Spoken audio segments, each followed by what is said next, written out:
Muy buenos días, sean todos bienvenidos. Gracias por acompañarnos una vez más, estaré con nosotros domingo a domingo. Y para ustedes que nos acompañan en casa, bienvenidos también.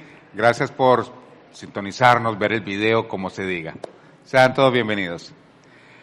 Hoy estamos llegando a la segunda parte de esta serie y la semana pasada que iniciamos, Andrés nos acompañó y al final del mensaje llegábamos a una frase para tratar de concluir un poco el tema, ¿verdad?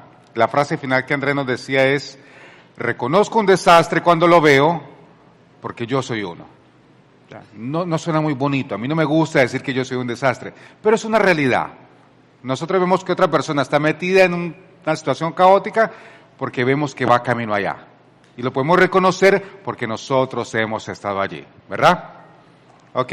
Otra de las cosas que veíamos es que esto no se trata ni de una definición religiosa, ni ocurre solamente aquí en la iglesia, sino que a todos nos pasa, a todos nos ha pasado en algún momento o nos puede pasar, que nos metemos en situaciones que complican tanto las cosas que terminamos por sentirnos atrapados, terminamos por sentir que nuestra vida es un caos, terminamos enredados en problemas que finalmente se ven como un desastre, se ven así, terminan por verse así.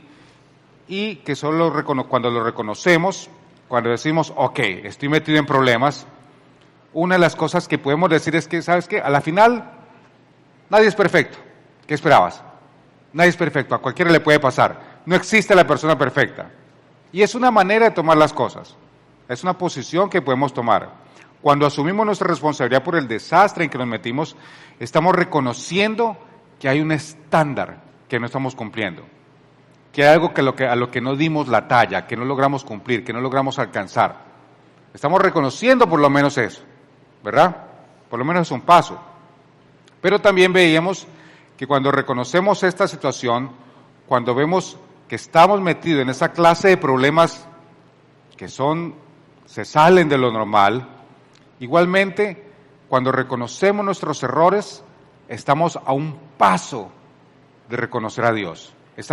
Podemos estar en el camino, a un pasito, de acercarnos más a Dios. Que estas situaciones, por alguna razón, pueden ayudarnos a acercar más a Dios. Ahora, cuando hablamos de líos, problemas, desastres, como lo quiera llamar, no estamos hablando de esas situaciones que a veces usamos la palabra, pero no es a la que nos estamos refiriendo exactamente en estos mensajes. ¿A qué me refiero? ¿Usted alguna vez ha encendido la licuadora sin la tapa? Yo lo he hecho. O sea, no queda muy bonita la cocina. ¿Cómo se ve eso? Como un desastre, ¿verdad? Ok. O a veces ha tratado de vaciar el azúcar y se le cae la tapa en la cocina y llegan las hormigas a avisarle que usted hizo un desastre. O déjeme le cuento uno. Esto es primicia, esto no lo he contado yo a nadie. Me puede costar el empleo mañana. Cuando nosotros recién nos cambiamos aquí a la iglesia, al edificio, a las instalaciones, no sé si usted sabía que al fondo, en toda la esquina, hay un pozo. ¿Lo ha visto? Nosotros aquí tenemos agua, es de pozo, que tiene unas instalaciones para purificar el agua que alimentan todo el sistema. ¿Ya? Nosotros tenemos agua potable, pero originalmente sale de pozo. Cuando recién abrimos el pozo, 8 años atrás, 9 años atrás, se abrió un pozo y no sirvió porque teníamos demasiada salinidad. Se abrió otro pozo. Y la persona que encargada de hacer este trabajo de Dios, maravillosa, el agua ya no tiene salinidad por aquí, etcétera, etcétera, etcétera, pero tenía cierto olor. Tenía olor a huevo podrido, ¿ya? Y es porque tiene demasiado mineral y tiene demasiado hierro. Pero el parroquiano que nos hizo el trabajo nos dijo, no, esa agua es una maravilla, claro que se puede usar para limpiar, para los baños, para lo que quiera la puedes usar. Y este servidor conectó la tubería que venía del pozo a todas las instalaciones. Porque cuando tú veías el agua salir, sí tenía cierto olor, pero no se veía mal. Y como se llegaba aquí al tanque, a la hora que se aireara el agua, podía perder el olor, pero no se veía mal. Pero cuando ya se acumulaba el agua, cuando ya conecté toda la tubería y alimentó todos los baños, lavamanos, baños de niños, todo lo que es el agua aquí, comenzó a manchar todo, porque tiene demasiado hierro. Entonces, todas las instalaciones, baños sanitarios, lavamanos, todas las de la iglesia, ¿cómo quedaron? Manchadas. ¿Ya? Y estaba yo solo. A mí se me ocurrió la brillante idea. Entonces, me tocó buscar un tanquero, quien me ayudara a limpiar, vaciar el tanque, botar ese agua, limpiar aquí, un desastre. ¿Cómo me metí en ese desastre? Yo solito, ¿verdad? Y no pedí ayuda hasta que no me di cuenta que yo no podía salir solo del problema en el que me había metido. No estamos hablando de esa clase de problemas, que sí, pasamos por allí y lo contamos y son simpáticos. Yo lo cuento ahora y me río, a menos que me cueste el empleo. No le cuento a mi esposa que el reguero que le hizo en la cocina, pero cuando lo recuerdo, uno se puede reír de eso. No, estamos hablando de la clase de problemas que yo no quiero recordar. Son esa clase de problemas en los que me he metido, que yo quisiera tener una máquina del tiempo y viajar hacia atrás y evitar que eso ocurriera, por todas las consecuencias que me trajo, por todos los dolores de cabeza que me trajo, por todo lo que lastimé a personas cercanas a mí. Estamos hablando de esa clase de circunstancias. Pero a la vez hay que reconocer que mi desastre tiene el potencial de acercarme a Dios. Y eso es con lo que quiero que nos quedemos. Tu desastre tiene el potencial de acercarte a Dios. ¿Ok? Bien. Ahora, esa clase de desastres, esa clase de problemas, de los que queremos hablar, que son esos en serio problemáticos, no solamente tiene el potencial de acercarnos a Dios, sino que usualmente, si somos honestos con nosotros mismos, tenemos que admitir que en gran medida fue nuestra culpa. Es mi culpa. ¿Por qué? Porque yo ignoré alguna advertencia. Alguien me advirtió, ¿sabes qué? Yo no creo que sea buena idea eso que piensas hacer. Igual me metí. O no le hice caso a consejo. O sea, yo sé por qué te lo digo. Eso no te conviene. Pero igual lo hice. Ignoré el consejo. Ignoré mi propia conciencia. Algo me decía que eso no era lo correcto. Pero igual lo hice, porque lo quería hacer. Y mientras nadie se dé cuenta, ignoré mi propia conciencia. Finalmente, ignoré a Dios e incluso me ignoré a mí mismo. Porque yo sabía que no debía meterme en eso, pero igual me metí. Y terminé complicando las cosas hasta el punto en que aunque llegué a pensar, porque suele ser así, hasta última hora yo sé que no debo meterme allí, yo sé que no debería hacer esto, pero igual lo hice, no debería llamarla, porque yo sé que no pero igual la llamé, no debería ir a ese lugar, porque me han dicho que no es, ¿sabes qué? Las malas compañías pervierten las costumbres, pero igual fui, igual lo hice. Estamos hablando de esa clase de problemas. Y ahora finalmente me encuentro en esa clase de circunstancias y lo primero que tengo que hacer es admitir que es por mi culpa. Tengo que dejar de poner excusas y echarle la culpa a los demás. Yo no sabía, me invitaron, es que fue sutanito. No, tengo que admitirlo. En gran medida, por lo menos, si no 100%, fue mi culpa. Y la semana pasada hablamos que la mayoría de esos casos, cuando nos han ocurrido a nosotros, en muchas circunstancias, en muchos casos de los que estamos aquí sentados, me incluyo, es lo que nos une, porque tenemos eso en común. Y muchas veces esa clase de circunstancias fue la que nos trajo por primera vez aquí a la iglesia, ¿verdad? Tu desastre tiene el potencial de acercarte a Dios, y muchos podemos decir que es cierto, que es mi historia, que fue lo que me ocurrió a mí, que por eso estamos aquí. Cuando nosotros vemos la Escritura, uno de los versículos más conocidos que nos aprendemos desde que recién llegamos es Juan 3:16. ¿Quién se acuerda qué dice? Juan 3:16. Los tienen en camisetas, lo ven pósters, lo tienen pegado al carro. Porque de tal manera amó Dios al mundo que dio a su Hijo unigénito para que todo el que cree en Él no se pierda, sino que tenga vida eterna. O sea, suena bien el corito, casi todos no lo sabemos. ¿Alguien se sabe que sigue el 17? No es tan popular, no es tan conocido, pero es mejor. Y quizás es el versículo que justamente necesitamos escuchar el día de hoy. Juan 3:17 dice así: Dios no envió a su Hijo al mundo para condenar al mundo, sino para salvarlo por medio de Él. Lo primero que tenemos que tener claro es que cuando Jesús vino al mundo, ¿qué dice ahí? Que no vino para condenarlo. Y tampoco nos condena cuando estamos pasando por esas circunstancias. Cuando nos metemos en esos problemas y son nuestra culpa, Él no viene a condenarme. Él no viene para, en el peor momento de mi vida, en el que yo menos quiero escuchar, en ese momento Jesús no viene a condenarme ni a restregarme en la cara que me metí en ese problema por mi propia culpa. Él no viene a eso. ¿A qué dice que viene? A salvarme, a darme una mano, a buscarme justo en el momento en el que muchas veces nos escondemos de Él. Porque yo venía a la iglesia cuando me metí en ese problema. Yo era hermanito, igual me metí en ese problema. Yo ayudaba en la iglesia, yo servía en la iglesia e igual caí en ese pecado. Entonces nos alejamos. Y lo primero que tenemos que aprender es que Jesús no quiere restregarnos nuestros errores en la cara.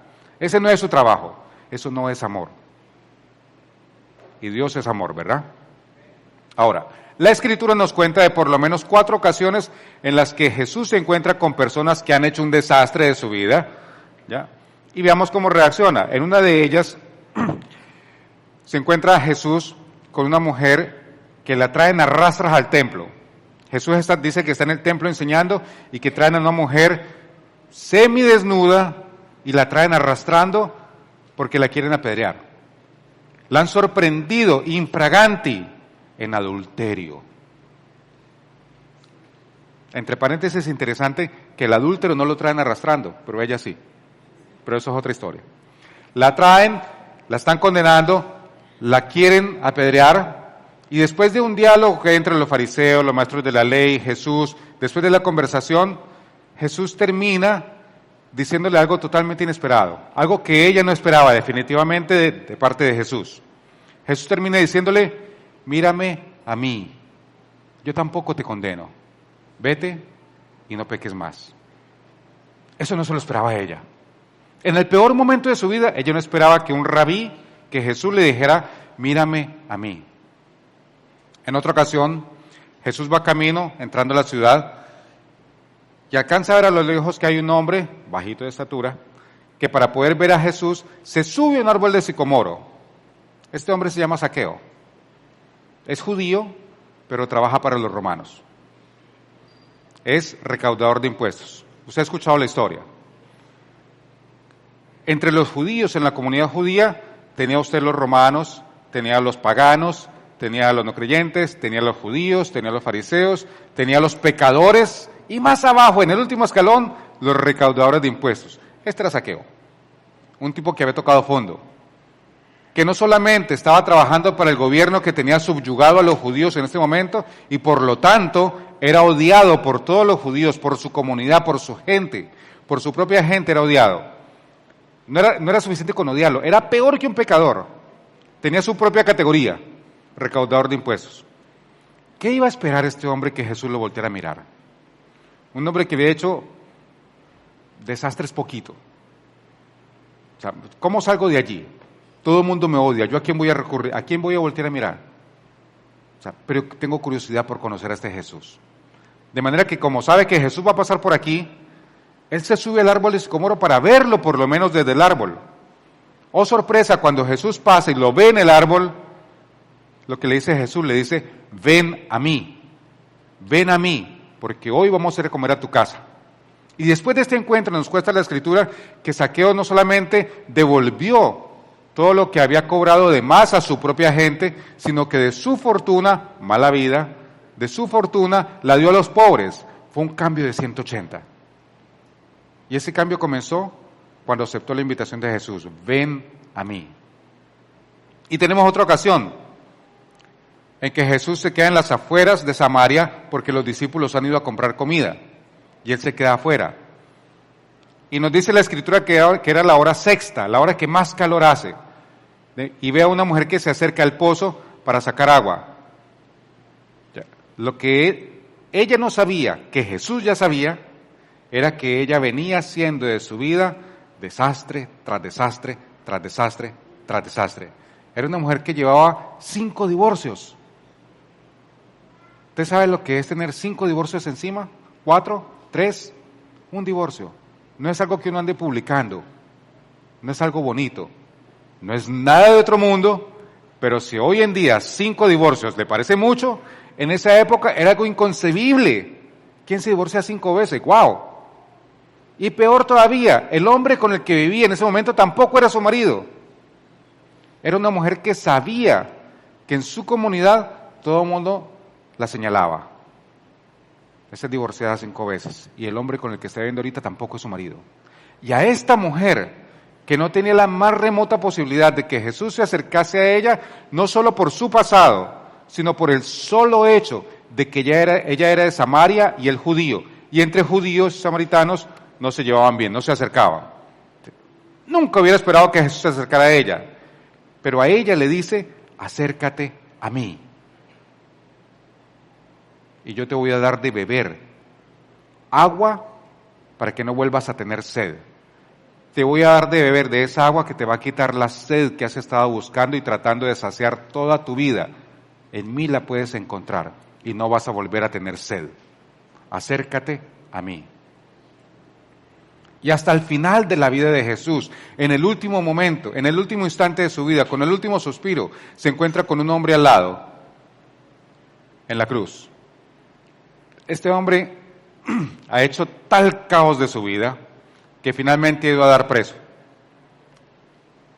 Pero no cualquier preso, no era un crimen, no sabemos cuál fue el crimen que cometió, apenas lo conocemos por el ladrón. ¿Qué habrá robado? Porque no fue solamente preso, era un hombre para el cual no era suficiente una sentencia, con una sentencia no bastaba, necesitamos castigarlo más todavía, por lo que sea que haya hecho, al punto que lo condenan a morir en la cruz, y a la cruz no mandaban a un ladrón, a la cruz mandaban a un teso, alguien que había hecho bien malo. De manera que este personaje, si bien no sabemos exactamente qué hizo, sí sabemos que fue algo tan grave para que lo hayan mandado a la cruz. No servía sino para escarmiento. Y no le quedaba mucho tiempo de hacer nada por él mismo. Y ahí se encuentra con Jesús. Y Jesús, en ese momento, en el peor momento de su vida, cuando ya no solamente no le quedan ánimos para luchar, cuando no solamente no ve por dónde ver la salida, sino que no tiene oportunidad de buscar una salida, en ese instante Jesús lo mira y le dice, tú estarás conmigo, hoy estarás conmigo en el paraíso, a este hombre, sin esperanzas, sin nada que aferrarse, sin nada más que perder, que hizo tan desastrosa su vida que llegó hasta el instante de la muerte. Y a ese hombre Jesús le dice, hoy estarás conmigo en el paraíso. En todos estos casos, usted tiene los versículos por si quiere leer la historia completa, que seguro que la ha escuchado antes. ¿Qué nos dicen a nosotros?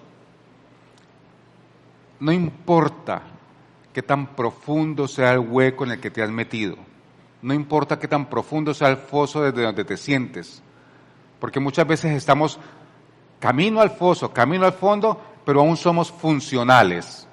Aún voy a trabajar, aún me levanto por la mañana, aún voy a la iglesia, aún no he llegado a un punto de depresión que no quiero salir de la cama, pero siento que cada vez toco más fondo. Y trato de salir de ese pozo poniendo mentira tras mentira, tras mentira, tras mentira para tratar de salir. No importa qué tan profundo sea ese pozo.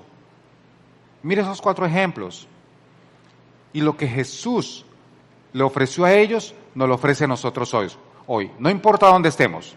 No importa la circunstancia que estemos pasando. No importa si fue tu culpa. Jesús nos ofrece lo mismo. ¿Y qué les ofreció a ellos? Se ofreció a sí mismo. Jesús vino a mostrarnos al Padre. Y nos dice que si queremos conocer a Dios, tenemos que voltear a mirar a Él. Que si queremos saber qué piensa Dios de nosotros, lo volteemos a mirar a Él y veamos qué dice Él acerca de nosotros. Que si queremos voltear a mirar, conocer el pensamiento de Dios, el propósito de Dios, el deseo de Dios, tenemos que voltear a mirar a Jesús. Es lo más cercano que vamos a estar de Dios. Y lo mismo que hizo Jesús por esos personajes, lo hace por nosotros. Jesús se ofreció a sí mismo como la solución. Y funciona. Nos invita a seguirlo mientras todavía estamos en medio del desastre. Ahora, antes de continuar, paréntesis, déjeme le aclaro algo. Si usted lleva tiempo viniendo aquí a esta iglesia, usted sabe que nosotros aquí hablamos mucho acerca de la gracia, ¿verdad? Y creemos firmemente en la gracia del Señor. Y hay personas que confunden la gracia con alcahuetería, con libertinaje, con pecar sin problema, Porque en última, si la gracia existe y la Biblia dice que a mayor pecado la gracia sobreabunda, entonces pequemos. ¿Ya? No se trata de eso. Si usted cree que es así, no ha entendido lo que es la gracia. No ha entendido que la razón por la cual el Señor nos perdona y nos da segundas y terceras y cuartas y quintas oportunidades es por amor. Cuando yo entiendo el costo sacrificial que Él pagó por nosotros en la cruz, por amor, a mí no me queda otra opción que ser grato. Y por amor, trato de no volver a caer en pecado. Con la confianza de que si vuelvo a caer, puedo aferrarme a su misericordia que es nueva cada día. Pero no es libertinaje, no es alcahuetería, no es que puedo pecar cuando me dé la gana, que igual está Jesús que me perdona. Si esa es su actitud, no ha entendido lo que es la gracia. No ha entendido el costo que tuvo que pagar Él para poder decirme, aquí estoy, vengan a mí. No ha entendido que el mismo amor que el Señor demostró por mí y por usted en la cruz, lo demostró por la persona a la que yo le estoy causando daño cuando le miento, cuando le estafo, cuando le soy infiel, cuando falto de alguna manera. Por amor, yo no voy a hacerle eso a esta persona. Porque el Señor la ama tanto como me ama a mí. Eso es la gracia. Y cuando yo la entiendo, ya no voy a querer pecar. Que no quiere decir que no pueda volver a caer. Pero no voy a querer. Voy a hacer un esfuerzo por seguirlo a Él y no caer nuevamente en eso. ¿Ok? Bien. Cierro allí. Volviendo a la primera historia. La primera historia era la de esta mujer adúltera que habían llevado para juzgarla y condenarla, ¿verdad? Para matar la piedra. Juan en su evangelio nos cuenta, continuando con el pasaje, en el capítulo 8, verso 12, continúa diciendo así. Una vez que terminó de hablar con la mujer e invitarla a que lo mirara a él, Juan nos dice que Jesús dice esto. Una vez más Jesús se dirigió a la gente y les dice, yo soy la luz del mundo. Lo cual es muy conocido y muy repetido a nivel de iglesia. Jesús es la luz del mundo. Y está en camisetas, y está en calcamonías. Jesús es la luz del mundo, ¿verdad? Es muy conocido. Pero, ¿qué quiere decir esto entonces para nosotros? Si Jesús es la luz del mundo, quiere decir que cuando nosotros estamos pasando por circunstancias desastrosas, es porque estamos en un lugar oscuro. Es porque estamos en un lugar donde no podemos ver una salida, no podemos ver por dónde salir. Estamos en un lugar de confusión, donde no podemos ver cómo salir de esas circunstancias y necesitamos un camino de salida. Necesitamos un guía que nos lleve por el camino de salida y que vaya iluminando ese camino. Y es justamente la invitación que nos hace Jesús. Él termina diciendo, yo soy la luz del mundo. El que me sigue, esta es la invitación, a seguirlo. El que me sigue, y piensen en esto por un momento. Si usted ha pasado por esa situación en la que siente que está en un lugar oscuro, que no ve salida de las circunstancias, que se ve atrapado, que se ve que tocó fondo, como lo quiera llamar, desastre, lío, problema, el momento más oscuro de mi vida, cada quien lo recordamos de una manera diferente. Pero hay algo que usualmente ocurre, y es que cuando estábamos por meternos en esa circunstancia, no estábamos siguiendo a Jesús. ¿Se acuerda?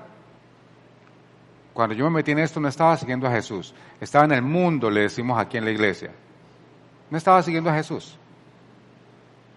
Estaba siguiendo mis propios deseos. No le hice caso a mi conciencia. No le hice caso a consejos. Traté de convencerme de hacer lo que yo sabía que no debía hacer y terminé haciéndolo. Porque no estaba siguiendo a Jesús. De manera que la invitación es justamente a comenzar a seguirlo si queremos salir de allí. Si logramos reconocer que estamos en un lugar oscuro, que no nos permite ver la salida y que no sabemos por dónde salir de ese problema, por lo tanto necesitamos un guía, es un buen momento para comenzar a seguir a Jesús. Él es la solución. Así de sencillo. Tenemos que comenzar a seguirlo. El versículo termina diciendo así. Una vez más Jesús se dirigió a la gente y les dijo, yo soy la luz del mundo, el que me sigue no andará en tinieblas, sino que tendrá la luz de la vida. Y eso es una promesa. El que me sigue. Y yo sé lo que todos nosotros queremos. Nosotros no queremos seguir. Nosotros queremos la solución de la grúa. ¿Sabe cuál es la solución de la grúa? 3 pasos. Usted quiere tener a quien llamar. Usted quiere que vaya por usted, que lo saque del lío, y usted quiere poder decirle, muchas gracias, lo llamo la próxima vez que tenga un problema. Eso es lo que usualmente queremos. Yo no quiero seguir, yo quiero una solución. Y que además de que me solucione y me atienda, que yo pueda despedirlo, meterlo al bolsillo y la próxima vez te llamo. Esa es la solución de la grúa. Pero así no es como funciona. Porque Dios te ama demasiado para hacer eso. Porque si lo hiciera así, si nos sacara del lío simplemente, más rápido nos volvíamos a meter. Y Dios nos ama demasiado para permitir que hagamos eso. Para el Señor es más importante la relación que el comportamiento de la persona. Lo que el Señor no quiere es darte soluciones rápidas. Él quiere tener una relación con nosotros. Y ese lugar desastroso, complicado, problemático, donde nos encontramos a veces, es el mejor lugar para encontrarnos con el Señor. Porque ahí podemos comenzar a tener una relación íntima y única que podemos valorar y apreciar con el Señor. Para Él es más importante la relación que el comportamiento de sus hijos. Y cualquiera de ustedes que es padre de familia va a coincidir con esto. ¿Por qué? Porque seguramente usted va a preferir hijos imperfectos que tengan una relación cercana con usted a hijos perfectos que no quieran saber nada de usted. ¿Verdad? ¿Tiene sentido? Ok, nuestro Padre es un Padre celestial. Y ese sentir que nosotros tenemos hacia los hijos es lo mismo que Él tiene hacia nosotros. Él quiere hijos imperfectos. No desea que seamos imperfectos, sino que aunque seamos imperfectos, para Él es más importante la relación que mi comportamiento. Mi comportamiento no es una excusa para no tener una relación con Dios. Al contrario, puede ser una oportunidad. El comportamiento es importante, pero no es lo más importante. ¿Ok? Bien, ¿qué quiere entonces el Señor? ¿Cuál es la invitación? ¿Qué es lo que le dijo a todas estas personas en su momento más oscuro? ¿Y qué es lo que nos dice a nosotros en medio del problema que usted le quiera, el problema más grande que usted se ha imaginado? Quiere lo mismo. Quiero que me sigas a mí. Esa es la invitación. Quiero que me sigas a mí. Y aquí a veces tenemos un problema. Porque, ok, suena bonito, ya me lo he dicho muchas veces. Pero ¿qué es eso en la práctica? ¿Qué es seguir a Jesús? ¿Cómo hago eso? ¿A qué se refiere eso? ¿A qué se refiere con seguir a Jesús? Y es lo que nosotros tratamos de enseñar aquí cada semana. Y es lo que repetimos en punto de partida. Y es lo que conversamos en Casa Iglesia. ¿Por qué? Porque es lo que más desea Jesús, que lo sigamos a Él. Por eso es tan importante. Por eso lo repetimos una y otra vez. Mire lo que dice Mateo 7:26. Todo el que me oye estas palabras y no las pone en práctica es como un hombre insensato que construyó su casa sobre la arena. Seguir a Jesús comienza con 2 ingredientes. Requiere valor y requiere humildad. Requiere valor para acercarme a pesar de mí mismo y humildad para aceptar que lo necesito.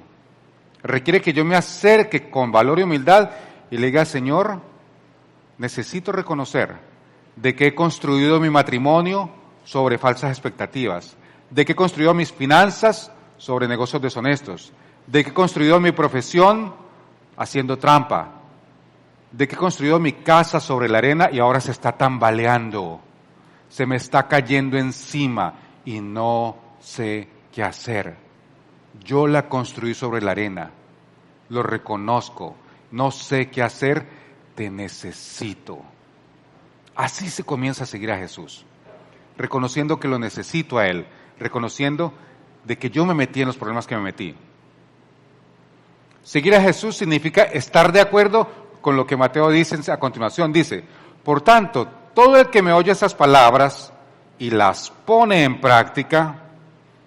Cuando no solo escuchamos, no solo nos quedamos con el mensaje, está bonito, pero no lo pongo en práctica. Sí, tienes razón, pero no lo pongo en práctica. Se trata de hacer. Se trata de reconocer eso. Por tanto, todo el que me oye esas palabras y las pone en práctica, ¿qué va a ocurrir? Es como un hombre prudente que construyó su casa sobre la roca. Ahora, quédese con la palabra construyó. Cuando hablamos de construir, hablamos de un proceso. No es de la noche a la mañana. Eso es lo que quisiéramos. Lo siento. No es de la noche a la mañana. Es un proceso. Se trata de construir. Va a tomar algo de tiempo. A veces toma algo de dolor. Pero así se construye. Poco a poco. Así se construye sobre la roca. Poco a poco. Con esfuerzo, con tiempo. Pero si lo hago así, si comienzo a seguir a Jesús así, ¿qué dice que va a pasar? Van a caer las lluvias que lavaron tus planes. Van a crecer los ríos que trataron de arrastrar todos esos pozos de los cuales tú te estás aferrando. Van a crecer esos ríos y van a soplar los vientos que trataron de llevar tus sueños, de arrastrar tus sueños y desaparecerlos. Las lluvias, los ríos, los vientos, y te van a azotar. Y con todo, la casa no se derrumbó. ¿Por qué? Estaba cimentada sobre la roca. Eso es seguir a Jesús. Y hay algo que tenemos que entender. Y no suena bonito, mucho menos aquí en la iglesia. Suena siquiera apostasía. Pero es una realidad. Y es esta. No basta con solo orar para salir de un problema en el que tú mismo te has metido. ¿Hay que orar? Sí. ¿Es importante orar? Sí. Pero no basta con solo orar. Y no quiere decir que el Señor no escuche tus oraciones. No quiere decir que para el Señor no sean importantes tus oraciones. Son tan importantes. Tú le importas tanto que hace 2000 años Él envió una luz tan brillante que alcanza a resplandecer hasta el día de hoy. Así de importante eres tú para el Señor. Pero no basta con solo orar. Es un buen comienzo. Es importante. Es una parte vital. Pero no es suficiente.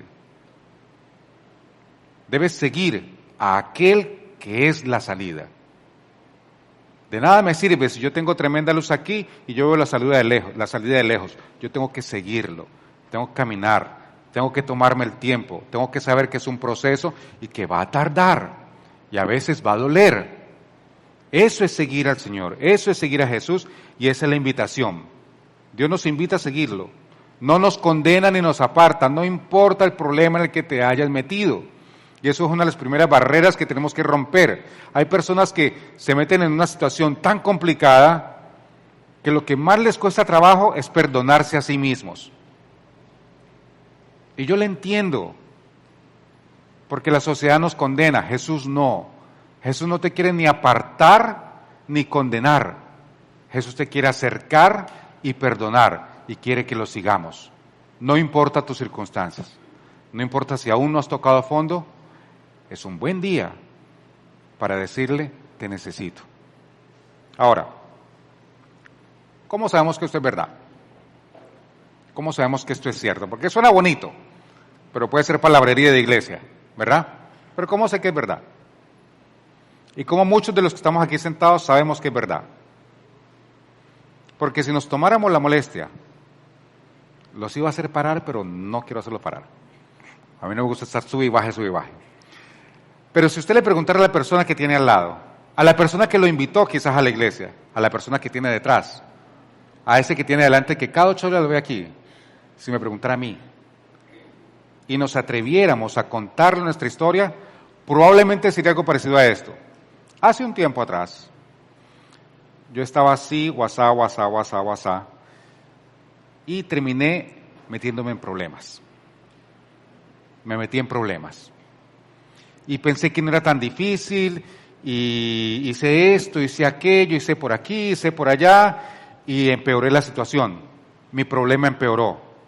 Y comencé a ver que todo se cerraba a mi alrededor. Comencé a pensar que no tenía salida.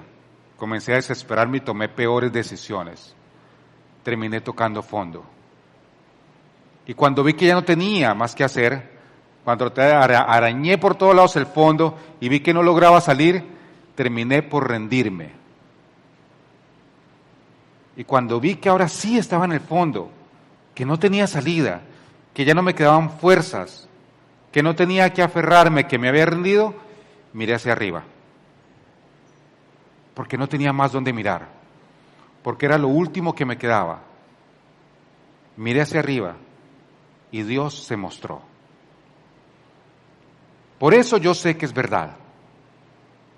Porque es mi historia y porque es la historia de muchos de los que estamos aquí.